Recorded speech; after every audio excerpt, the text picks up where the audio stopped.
दुर्योधन मरणासन शैया पर पड़ा हुआ था और अश्वत्थामा मिलने के लिए आया। दुर्योधन ने कहा, मित्र एक बात का बहुत भारी दुख है, पांडवों में से सभी के सभी सुरक्षित हैं और हम सब कौरव मारे गए, इसलिए मुझे इस बात का बड़ा दुख है। अश्वत्थामा ने कहा, मित्र मैं तुम्हें वचन देता हूं, ये बच्चे शोर ना करें, राधा रानी हाँ बैठ जाए, सभी बैठ जाए बेटा, बैठ जाओ। हम तो एक कन्हैया से परेशान है, यहाँ पे तो राधा रानी मनसुखा धनसुखा सबरे के सबरे आएंगे। एक कन्हैया से ही परेशान है, उसने सब कुछ जीवन में ले लिया, बस अपना नाम दे दिया, ये सबसे बड़ी प्रसन्नता की बात है। इसके अलावा और कुछ रहने दिया नहीं जीवन में। लेकिन भगवान की जो इच्छा, परमात्मा बड़े दयालु हैं, जो जीव भगवान की भक्ति में लगते हैं उन्हें अपना सब कुछ दे देते हैं। कन्हैया वृंदावन में वास दे देते हैं, अपने धाम में वास दे देते हैं, अपनी कृपा दे देते हैं, अपनी गौ माता को भी दे देते हैं। ऐसा भगवान की कृपा है। बोल बांके बिहारी लाल। ये बच्चों को थोड़ा देखिए पीछे, थोड़ा सा एक बार बिठा दो, थोड़ा कथा में ना मन नहीं लगता फिर। अश्वत्थामा ने वचन दिया, मित्र मैं तुम्हें वचन देता हूं कि उन पांडवों को जरूर उनके मस्तकों को काट कर लेकर आऊंगा। रात में पांडवों के शिविर जहां द्रौपदी के 5 बालक सोए हुए थे वहां अश्वत्थामा घुस गया और पांडव समझकर 5 के मस्तक काटकर झोली में डालकर ले आया। दुर्योधन कहने लगा, मित्र भीमसेन का मस्तक दिखाओ। एक एक करके मस्तकों को दबाया, लेकिन कच्चे घड़े के समान फूट गए। तब दुर्योधन ने कहा, मित्र तुमसे भूल हुई है, क्योंकि इसमें कोई भी मस्तक भीमसेन का नहीं है। जब ध्यान से देखा तो सभी छोटे छोटे बालकों के, युवा बालकों के मस्तक थे। बहुत पछताया अश्वत्थामा और दुर्योधन की मृत्यु हो गई। देखिए दुर्योधन की मृत्यु का विधान था कि जब सुख और दुख दोनों एक साथ आएंगे तब दुर्योधन की मृत्यु होगी। सुख कैसे आया? वाह मित्र कमाल कर दिया, पांडवों को मार दिया, एकदम सुख आया। और एकदम दुख कैसे आया? मित्र ये क्या किया? पांडव नहीं, ये तो बालक है। एकदम दुख और एक साथ सुख दोनों ही मिल गए। और दुर्योधन की मृत्यु का विधान यही था कि जब दुख और सुख दोनों एक साथ एक ही समय पर इकट्ठे हो जाएंगे तो दुर्योधन की मृत्यु हो जाएगी, दुर्योधन के प्राण निकल गए। जब द्रौपदी के शिविर में पांडवों को पता लगा तो अर्जुन ने भागते हुए अश्वत्थामा को पशु की तरह बांधकर द्रौपदी के चरणों में डाल दिया। द्रौपदी ने जब देखा तो कहने लगी, हे नाथ इसे छोड़ दो। अर्जुन कहने लगे, द्रौपदी छोड़ दो। क्यों? द्रौपदी कहने लगी, नाथ मैं एक मां हूं और मां ही मां के दर्द को समझती है। आज अश्वत्थामा की मां गौतमी के पास मैं तो पिता का आश्रय है और गुरु द्रोणाचार्य युद्ध में मारे जा चुके हैं। अगर उनके पुत्र अश्वत्थामा को भी आपने मृत्यु दंड दे दिया तो ये दंड अश्वत्थामा को नहीं, इसकी मां गौतमी को मिलेगा। इसलिए नाथ इसे छोड़ दीजिए। भीमसेन तमक कर खड़े हो गए। अर्जुन इस दुष्ट को तुम भले ही छोड़ दो, लेकिन मैं नहीं छोड़ सकता, इसे यही पटक पटक कर मारूंगा। सब कन्हैया की तरफ देखने लगे। कन्हैया कहने लगे, हाँ हाँ भीमसेन बिल्कुल ठीक कह रहे हैं, ये बड़ा दुष्ट है और पापी है और दंड है, इसे मारने में कोई भी पाप नहीं लगता। फिर द्रौपदी की तरफ देखने लगे, लेकिन द्रौपदी भी बिल्कुल ठीक कह रही है, इसे मारना भी नहीं चाहिए। सब बड़ी चिंता में पड़े। आप ही कह रहे हो मारना भी नहीं चाहिए और आप ही कह रहे हो कि मार देना चाहिए, छोड़ भी देना चाहिए और मार भी देना चाहिए। कन्हैया कहने लगी, देखिए ब्राह्मण के लिए उसका तिरस्कार करना ही सबसे बड़ा मृत्यु दंड है। इसकी चोटी बना दो, इसके केशों को मूंद दो और इसके मस्तक की मणि को निकाल लो और धक्का मारकर भगा दो। ऐसा ही किया।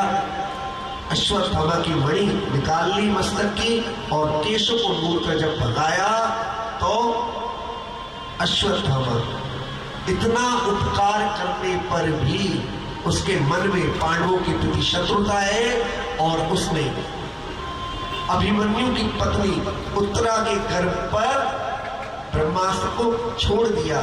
उत्तरा ब्रह्मास्त्र की गर्मी से जलने लगी और कन्हैया को याद किया। जैसे ही कन्हैया को याद किया वैसे ही कन्हैया उत्तरा के गर्भ में प्रवेश कर गए और जो छोटा सा बालक था परीक्षित उसको साक्षात कन्हैया के अपने मां के गर्भ में ही दर्शन हो गए। धन्य है उत्तरा का गर्भ जिसमें भक्त और भगवान दोनों एक साथ वास कर रहे हैं। भक्त कौन है? परीक्षित। और भगवान कौन है? कन्हैया। कन्हैया ने अपने गदा को इतनी तेजी से घुमाया कि नन्हे परीक्षित को लगा कि मेरी रक्षा जो कन्हैया ने की है वह सुदर्शन चक्र से की है। गदा को भी इतनी तेजी से घुमाया और ब्रह्मास्त्र की गर्मी को शांत किया। उत्तरा ने कन्हैया की स्तुति की और इस प्रकार कन्हैया ने परीक्षित की रक्षा की। महाभारत का युद्ध समाप्त हुआ। एक दिन कन्हैया आए, युधिष्ठिर जी से कहने लगे, भैया अब तो आप महाभारत का युद्ध भी जीत गए, अब हमें जाने की आज्ञा दे दो। युधिष्ठिर जी रोते हुए कहने लगे, कन्हैया ऐसा मत करो, जाओ मत, हमें छोड़कर हमारा क्या हो। कुंती मैया कहने लगी, कन्हैया कुछ मांगने की इच्छा है। कन्हैया कहने लगी, हाँ हाँ बुआ मांगो, क्या मांगना चाहती हो। कन्हैया से कहने लगी कुंती मैया कि अगर प्रसन्न हो तो मुझे विपत्ति दे दो, अगर मुझ पर प्रसन्न हो, कृपा करना चाहते हो तो मुझे विपत्तियां दे दो, संकट दे दो। कन्हैया कहने लगे, बुआ तुम्हारा संकटों से पेट नहीं भरा, कब से संकट झेल रही हो और फिर भी संकट मांग रही हो। कहने लगी कुंती मैया कि जब जब संकट पड़े तब तब आप हमारे साथ थे और जब हम जीत गए युद्ध तो आप हमें छोड़कर चले गए।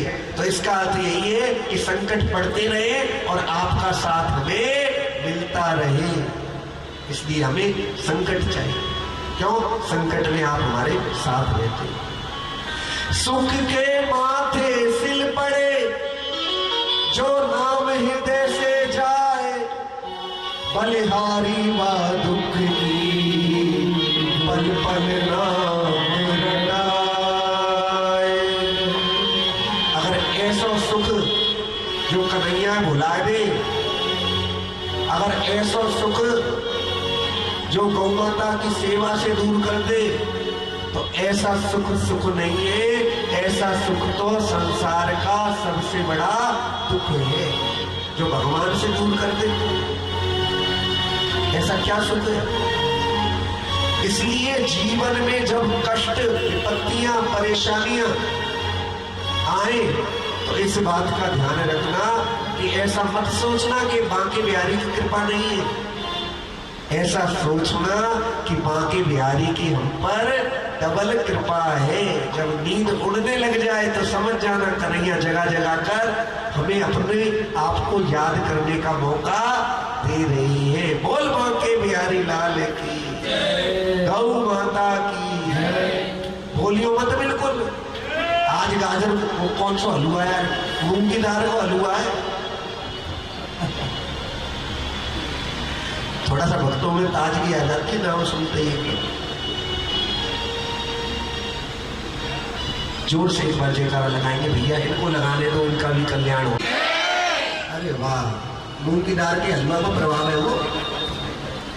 गौ माता की जय जय श्री, जय जय श्री, जय जय श्री, जय जय श्री, जय जय श्री, जय जय श्री, जय जय श्री। भगवान ब्राह्मण और बालक को भोजन कराने से पहले खुद भोजन कर लिया हो।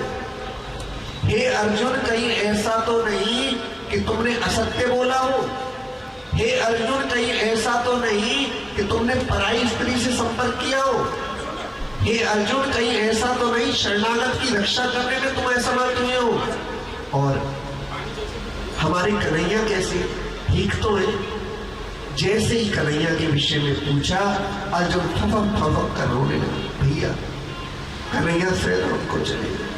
जब ये बात सुनी तो पर बिठाया और स्वयं पांडव कन्हैया के वियोग को झेल ना सके और वन के मार्ग पर चल पड़े।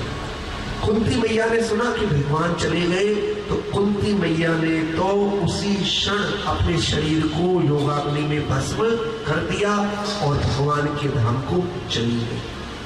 ऐसे दो प्रसंग हैं जी जब भगवान के वियोग को भक्त ने बिल्कुल सहन नहीं किया।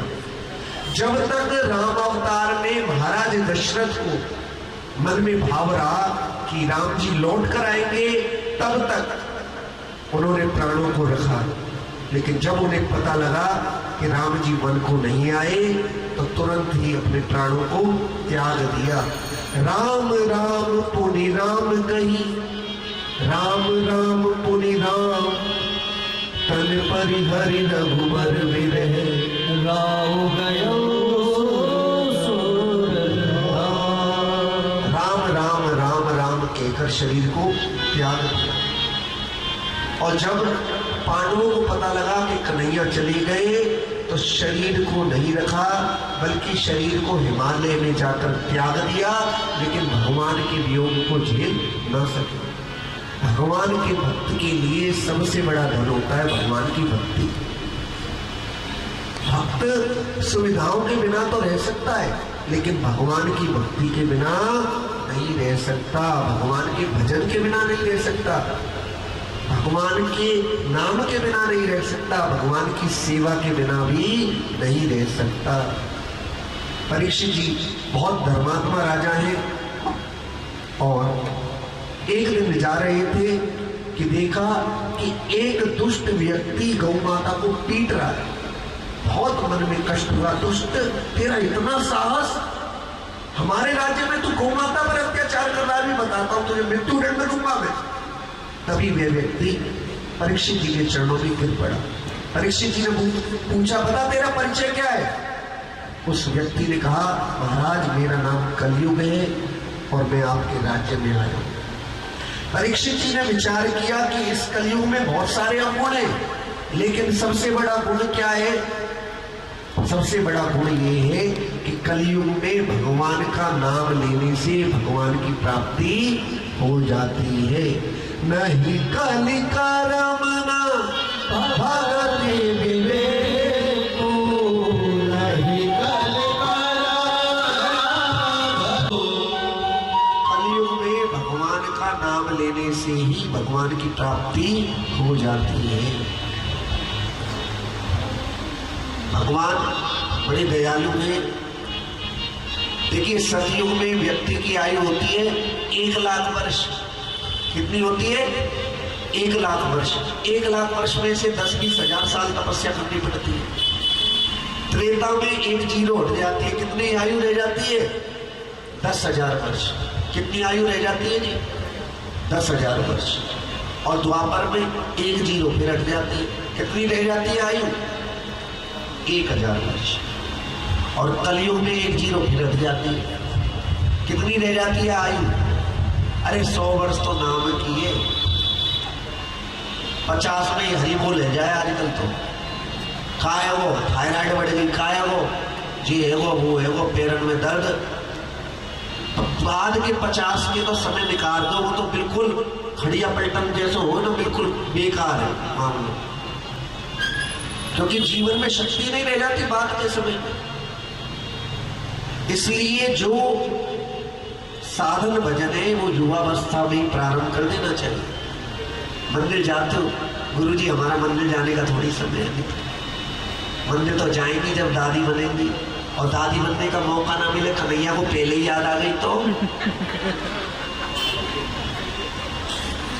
पहले याद आ गई कन्हैया को फिर। तो इसलिए जीवन में हमेशा ध्यान रखो कि जीवन का कोई भरोसा नहीं है। ये जीवन एक नाटक है। इस नाटक को हम देख रहे हैं, लेकिन बुद्धिमान व्यक्ति वही है जो इस नाटक में डायरेक्टर को ना भूले। क्योंकि डायरेक्टर ने तो रोल दिया, डायरेक्टर से बिगड़ गई तो 1 मिनट में कह देगा कल से मत आना। कह देगा नहीं कह देगा? तुम्हारी जगह दूसरा एक्टर देख लिया मैंने, कल से मत लाना, फिल्म में तुम्हारा रोल खत्म। इसलिए डायरेक्टर कौन है संसार के? भगवान। और हम क्या खेल रहे हैं? नाटक। अगर हमारा नाटक पसंद आया कन्हैया को तभी तो हमें आगे रोल देगा। क्यों जी? रोल कब मिलता है? जब एक्टिंग इतनी अच्छी होती है, डायरेक्टर कहता वाह क्या सुपर हिट फिल्म गई, अब अगली बार भी इसी को रोल देना है। और डायरेक्टर की फिल्म फ्लॉप हो जाए और अच्छी ना हो तो डायरेक्टर क्या कहेगा? चलो 84 लाख योनि होगा, भागो यहाँ से, मनुष्य का शरीर दिया तो था तुम्हें, तुमने कुछ किया नहीं, इसलिए भागो फिर से। 84 लाख योनियां भोगने में 6 अरब साल लगते, ज्यादा नहीं लगते। कितने लगते हैं जी? केवल 6 अरब वर्ष। 20 लाख वर्ष तो पेड़ों की योनियां हैं, 20 लाख वर्ष पेड़ों की। इतना अनमोल मानव शरीर है। ज्यादा लंबा भजन नहीं गाएंगे क्योंकि समय भी ज्यादा हो रहा है। अनमोल तेरा जीवन यूं ही गवा रहा है, अनमोल तेरा जीवन यूं ही गवा रहा है, अनमोल तेरा जीवन यूं ही गवा रहा है, अनमोल तेरा जीवन यूं ही गवा रहा है। किसी और तेरी मंजिल है, किसी और तेरी मंजिल किसी और जा रहा है, अनमोल तेरा जीवन यूं ही गवा रहा है, अनमोल तेरा जीवन यूं ही गवा रहा है। किसी और तेरी मंजिल तेरे प्यारे, किसी और तेरी मंजिल किसी और जा रहा है, अनमोल तेरा जीवन यूं ही गवा रहा है।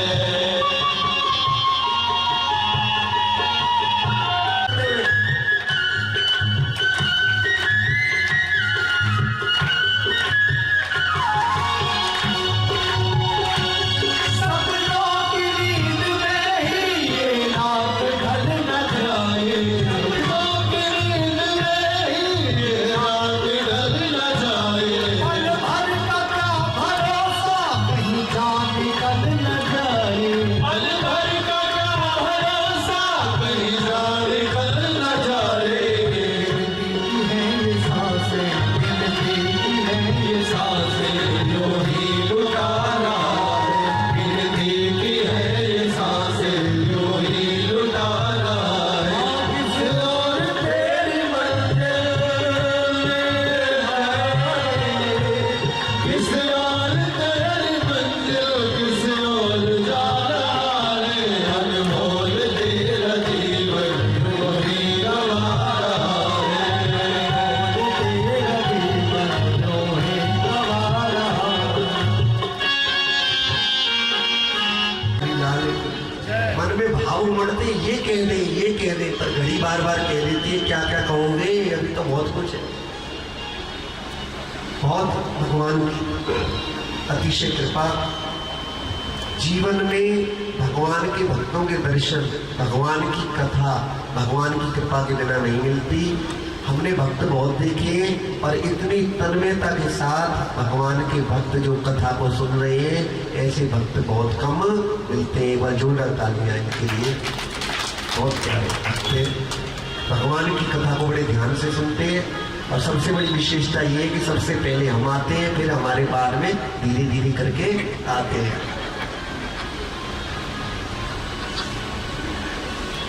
सबसे पहले हम ही आ जाते हैं, बाकी तो सब चाय बिस्कुट खाकर बड़े प्रेम से आराम से भोजन करके नींद निकालकर अपने काम निपटाकर सहेलियों से बतियाकर धीरे धीरे आते हैं। कल से कौन कौन से ऐसे भक्त हैं जो समय से आएंगे? हाथ खड़े करो। एक तो गलती करते हो और फिर हंसते हो। समय से आना चाहिए नहीं आना चाहिए? आना चाहिए नहीं आना चाहिए? तो कल से समय से आओगे नहीं आओगे? और देखिए भागवत कथा है, हम केवल अपना कल्याण कर ले ऐसी भावना मन में नहीं होनी चाहिए। संसार में ऐसे इतने जीव हैं जो बहुत ज्यादा दुखी हैं। अगर आप उनका हाथ पकड़कर प्यार से कैसे भी सम्मान के साथ उनको लेकर आओगे तो हमें तो कथा कहनी है, चाहे एक व्यक्ति सुने चाहे 1000 सुने। इसलिए हमारा कर्तव्य यहाँ पर पूरा नहीं होता कि हमने खुद कथा सुन ली, हमें दूसरों को भी कथा सुनने के लिए प्रेरित करना चाहिए। कल ये हॉल भरा हुआ होना चाहिए। लाओगे भक्त नहीं लाओगे पकड़ पकड़ कर, कौन कौन लेकर आएगा? बहुत अच्छी बात है। भक्तों को कथा सुनवानी चाहिए। जो जीव संसार में फंसे हुए हैं उन्हें भी आदर पूर्वक बुलाना चाहिए और उन्हें भी भगवान की कथा से जोड़ना चाहिए। जैसे घर में कोई बच्चे का जन्मदिन होता है तो हम बुलाते हैं, सबको नहीं बुलाते। जैसे घर में कोई कार्यक्रम होता है तो सबको बुलाते हैं, नहीं बुलाते। ऐसे ही भगवान की कथा में भी सबको निमंत्रण देकर बुलाना चाहिए, सबको सम्मान के साथ बुलाना चाहिए। और ये केवल मित्तल परिवार की जिम्मेवारी नहीं है, ये आप सबकी जिम्मेवारी है कि भगवान की कथा में कन्हैया साक्षात बैठे हुए हैं। यहाँ पर कन्हैया की कथा चल रही है और हमें सबको बुलाना चाहिए। ऐसी भगवान की भागवत कथा है। सुखदेव जी, परीक्षित जी इसलिए आऊंगा, लेकिन भागवती गंगा ऐसी है जो घर घर जाकर भक्तों का कल्याण कर रही है। ऐसी भागवती गंगा है। परीक्षित जी ने कलयुग के अंदर बहुत अवगुण देखे, लेकिन सबसे बड़ा गुण ये देखा कि 100 साल की व्यक्ति की आयु, उसमें भी थोड़ा सा नाम ले ले, थोड़ी सी भगवान की भक्ति कर ले तो पार हो जाएगा। इसलिए कलयुग को कहा कि जहां शराब पी जाती हो, सुरापान होता है कलयुग, वहां पर मैं तुम्हें वास देता हूं। लोग बड़े समझदार होते हैं। गुरुजी हम ना वैसे तो पीते नहीं है, लेकिन कभी कभी ना शादी ब्याह के मौके पर पी लेते हैं। हमने छोटी से जीवन में देखा कि शराब पीकर गाड़ी चल रही है और ट्रोले से हाईवे पर टकराई और एक बार शराब पीने वाले का ही कल्याण हो गया उसमें। इसलिए भूल कर भी शराब पीने वालों का संग भी नहीं करना चाहिए। कह दो स्पष्ट, कोई मित्र कहे नहीं नहीं पीनी पड़ेगी एक, तो भैया तुम भागवत से ऊपर तो हो नहीं। और भागवत जी में लिखा है कि शराब नहीं पीनी चाहिए, हम नहीं पी सकते क्योंकि साक्षात कलयुग का वास है। जहां जीवों की हिंसा होती है वहां साक्षात कलयुग का वास है। जीवों की जहां हिंसा होती है, लोग कहते हैं गुरुजी हम मारते थोड़ी, हम तो बाजार से ले आते। हम मारते नहीं, हम तो बाजार से ले आते। अगर तुम ना खाओ, खाने वाले ना खाएं तो लोग क्यों मारे? इसलिए मनुस्मृति में लिखा है मांस खाने वाले को पाप, मांस परोसने वाले को पाप, मांस पकाने वाले को पाप। और ये लोग आजकल जो अंधे होकर अंडे खाते हैं ना, इनको भी बड़ा, अब हम कहना नहीं चाहते, बहुत गलत है ये अंडे खाना। संडे हो या मंडे कभी ना खाएं अंडे, क्योंकि हमारा छोटा सा बच्चा होता है, यदि राक्षस आ जाए और उसको खाने लगे, मेरा तो भोजन है, तो हमारी आत्मा से दुआ निकलेगी। जब मुर्गी अंडा देती है तो अंडे के पीछे भागती है रोती हुई, अंडे के पीछे भागती है और उसी अंडे को हम खाते हैं। एक माँ की बद्दुआ होती है उसके अंदर।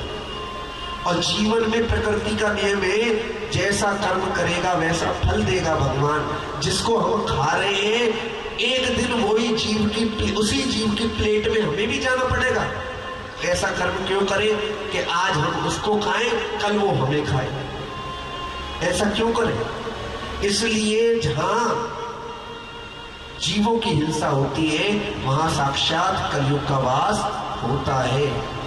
जहां जुआ खेला जाता है वहां पर भी साक्षात कलयुग का वास है। क्या हुआ भैया, ये मकान कैसे खाली हो रहा है? क्या बताएं, बेटे ने सट्टा खेला, IPL में सट्टा लगाया और 5 करोड़ का मकान एक ही 2-4 रातों में ही लगा दिया सट्टे पे।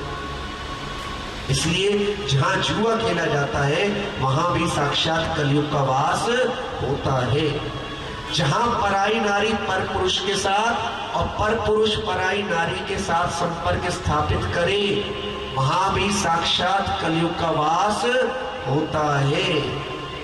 रामायण में एक प्रसंग है, जब बाली पूछने लगा राम जी से कि आखिर मेरा अपराध क्या है कि मैं आपका शत्रु बन गया और ये सुग्रीव आपका मित्र बन गया, जबकि मैंने तो आपका कोई अपराध किया नहीं। आप मेरे पास आते सीता मां की पता लगाने के लिए, एक बार रावण को आदेश देता यहां पर छोड़कर जाता सीता मैया को, कांख में दबाकर रखा था 6 महीने तक। और इस भगोड़े सुग्रीव ये तो मेरे डर से ही भागता फिरता है, आप इसके पास गए। क्या कहा बाली ने, मेरी सुग्रीव प्यारा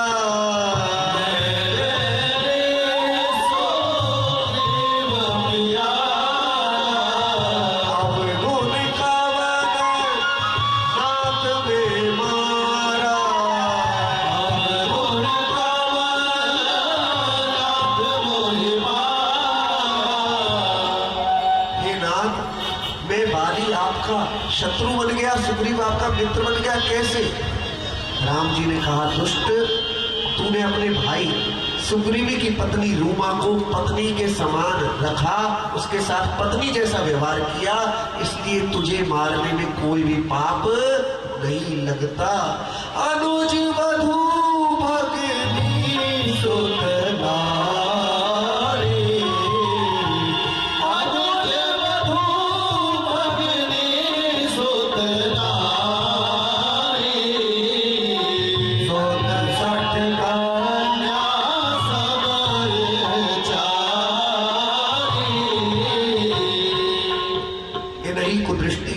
जोई ताही बधे कछु पाप न हो।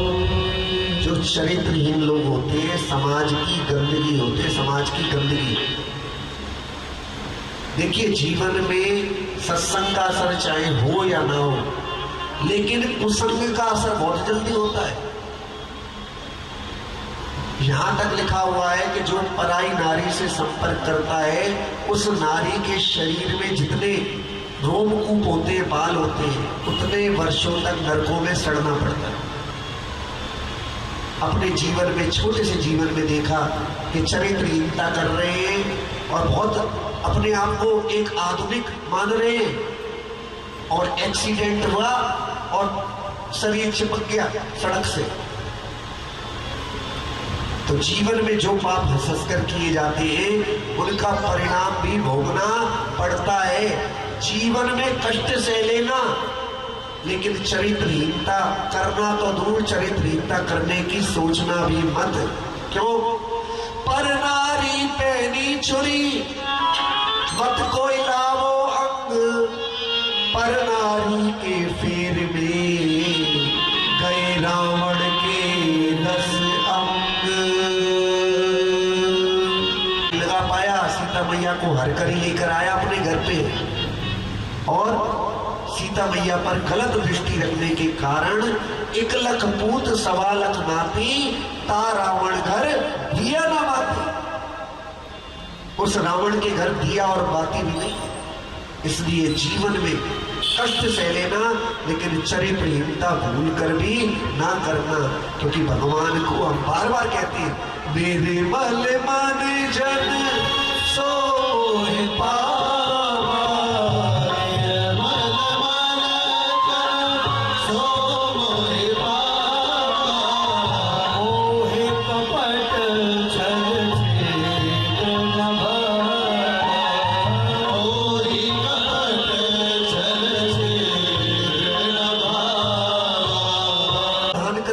चाहिए। क्योंकि जितने भी मन में अपवित्र भाव होते हैं, वो आंखों से ही अंदर प्रवेश करते हैं। आंखों ने सुंदर रूप को देखा, सुंदर रूप का चिंतन हुआ और मन में वासना उत्पन्न हुई। इसलिए अपनी आंखों को भी बड़े सावधान होकर रखना चाहिए। सुंदर को देखना है तो हमारे बांके बिहारी लाल से कोई ज्यादा सुंदर है क्या? कोई है बांके बिहारी लाल से ज्यादा सुंदर? कोई है राम जी से ज्यादा सुंदर? है भोलेनाथ से ज्यादा सुंदर कोई, जो एक बार अपने भक्त के लिए प्रसन्न हो जाए तो सब कुछ दे दे? है कोई ऐसा? इसलिए जीवन में तन और मन दोनों की पवित्रता पर ध्यान देना चाहिए।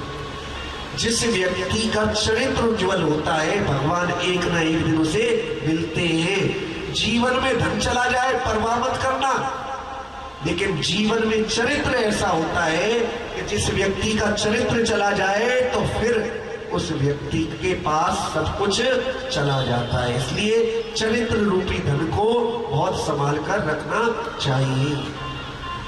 परीक्षित जी ने कहा स्वर्ण में भी तुम्हारा वास होगा, और जैसे ही स्वर्ण में वास कहा तो स्वर्ण देखिए दो तरह की विभूति होती है। जो धर्म से कमाया गया सोना है उसके अंदर साक्षात नारायण का वास है। अरे मक्खी क्यों आ रही है बार बार? चल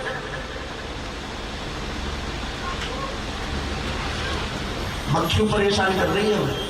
कलयुग की चर्चा है ना कि सारी बात बता बता कर इनको कलयुग से बाहर निकाल दो। इसलिए कलयुग को स्वर्ण में भी वास दिया। स्वर्ण में जो धन कमाया जाता है धर्म से, उसके अंदर नारायण का वास है, और जो अधर्म से कमाया गया सोना है उसके अंदर कलयुग का वास होता है।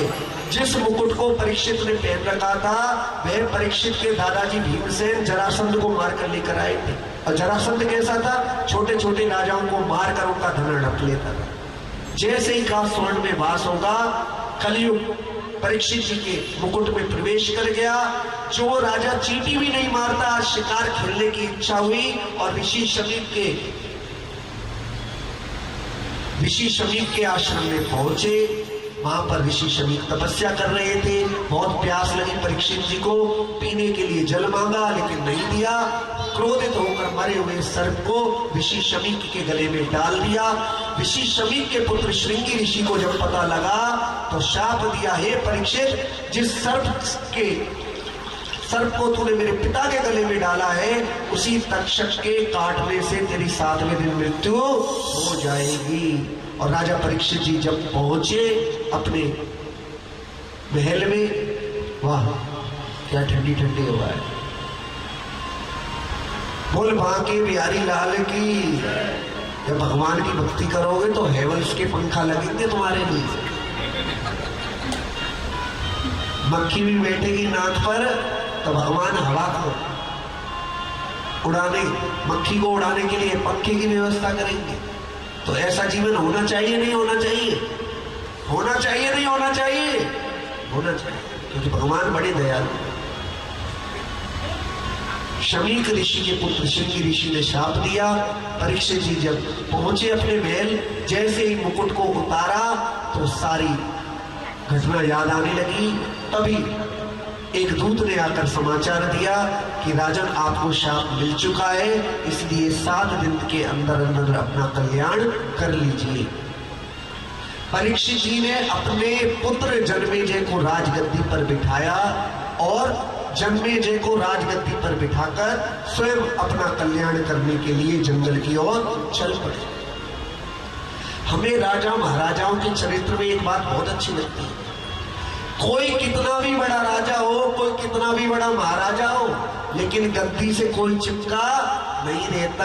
अपने जीवन का कल्याण करने के लिए जीवन के बुजुर्ग होने का इंतजार नहीं करते, बल्कि कई बार तो पहले ही अपने राजपाट को बच्चों को सौंप कर चल देते हैं अपना कल्याण करने के लिए।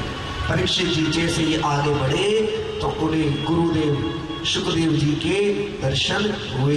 जब जीवन में परीक्षित जैसा शिष्य हो तो गुरुदेव भी शुकदेव जी जैसे ही होते हैं। और मन क्या कहने लगा? सजा दो घर को गुलशन सा, मेरे गुरुदेव आए। सजा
गंगा मैया गंगा मैया गोमुख होता तपोवन काशी प्रयाग की क्या गति होती वेद कहाँ रचे जाते सनातन आदि कहाँ ये ज्ञान की ज्योति पाप के होते पहाड़ खड़े जगदीश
बना लोगे हनुमान जी को तो इस जीवन में भटकना नहीं पड़ेगा।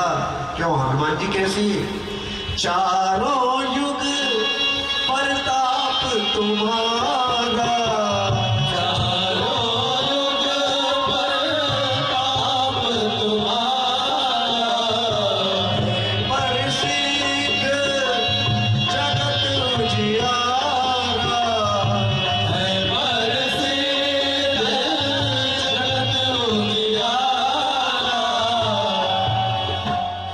हनुमान जी कहीं गए थोड़ी है। राम जी जब लीला संवरण करके जाने लगे तब हनुमान जी कहने लगे प्रभु मैं भी साथ में चलूंगा। राम जी कहने लगे तुम साथ चलकर क्या करोगे? धरती पर मेरे भक्तों की रक्षा कौन करेगा? इसलिए हनुमान जी को कहीं दूर से आना नहीं पड़ता। हनुमान जी तो हर पल हमारे साथ विद्यमान है। जब जीवन में हनुमान जी को अपना गुरु बना लोगे तो जीवन में फिर गुरु की तलाश समाप्त हो जाएगी।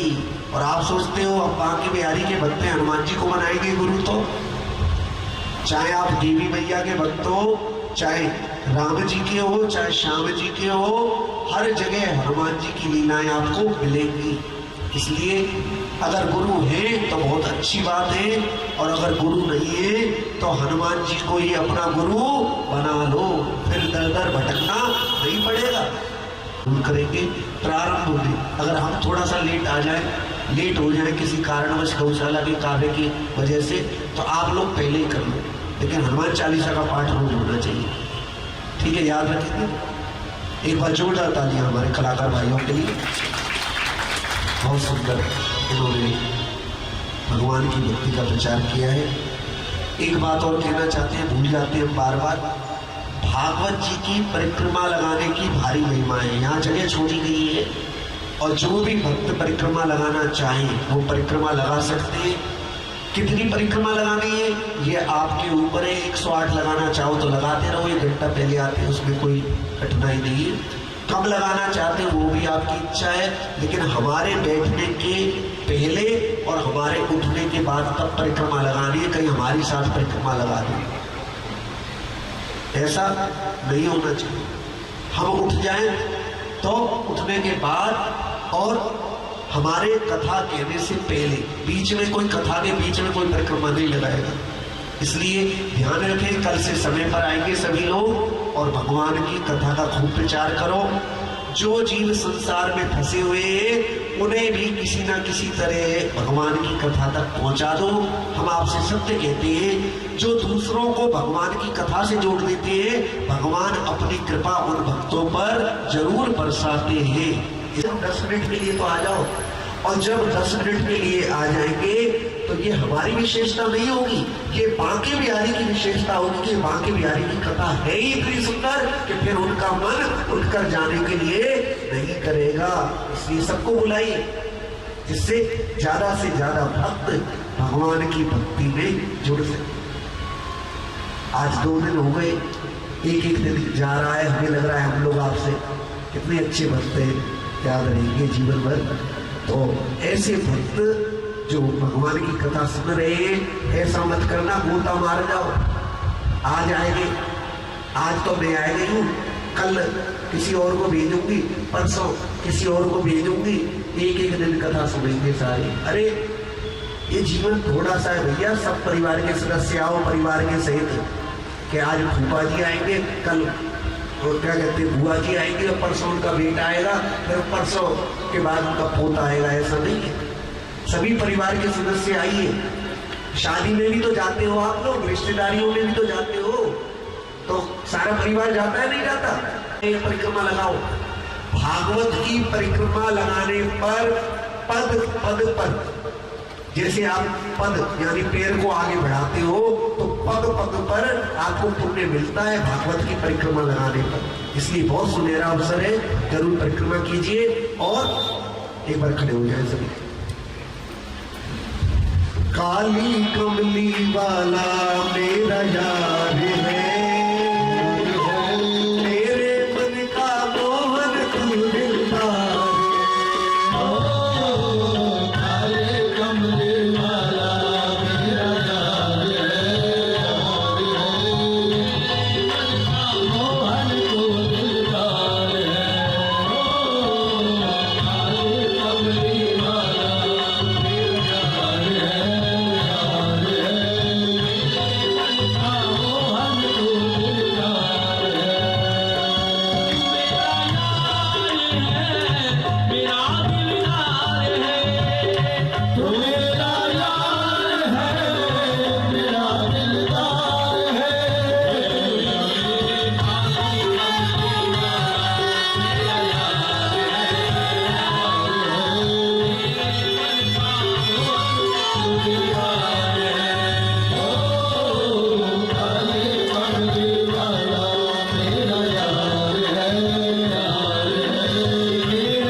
जीवन की मददगार है। मेरे मन का मोहन तू दिलदार है। ओ काली माला मेरा यार है। मेरे मन का मोहन तू दिलदार है। ओ काली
छोटा सा भजन गाना चाहती, कौन सी पवनी, कौन सी बेटी मुकेश, मुकेश आ जाए एक बार, आ जाए मुकेश जी 2 मिनट के लिए। मुकेश जी कौन से मुकेश गर्मी जी?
आइए हम सब मिलकर बड़े भाव से एक भजन छोटा सा गाएं। इबादत बन जाता, नचना भी इबादत बन जाता, ते नचने का ढंग होवे, रंग उसे दे चढ़ता है जिना मुर्शिद वाला रंग होवे।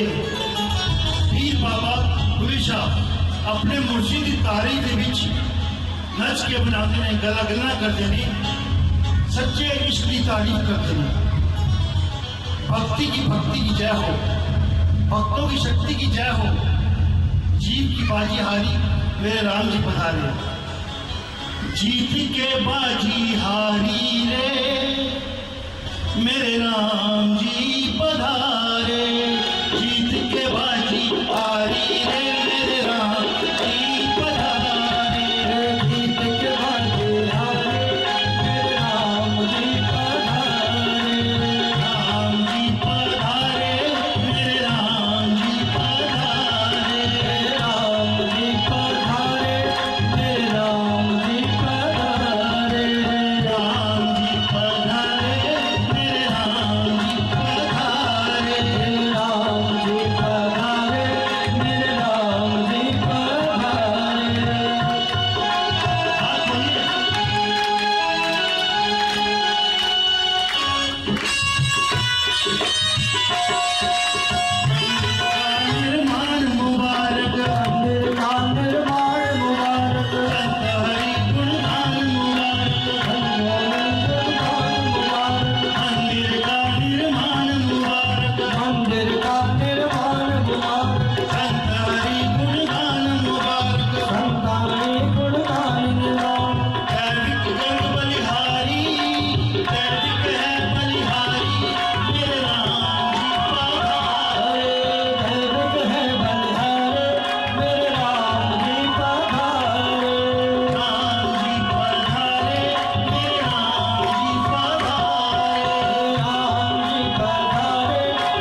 बोलो हारे के सहारे की, राधा रानी की। बहुत सुंदर, एक बार तालियां मुकेश जी के लिए। बहुत सुंदर। आरती के लिए सभी लोग तालियां हैं। आरती के लिए। तेरी आरती गाऊं, आके बिहारी तेरी आरती गाऊं, मैं गिरधर तेरी आरती गाऊं, मैं गिरधर तेरी आरती गाऊं। मोर मुकुट तेरे शीश पे सोहे,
सुख दो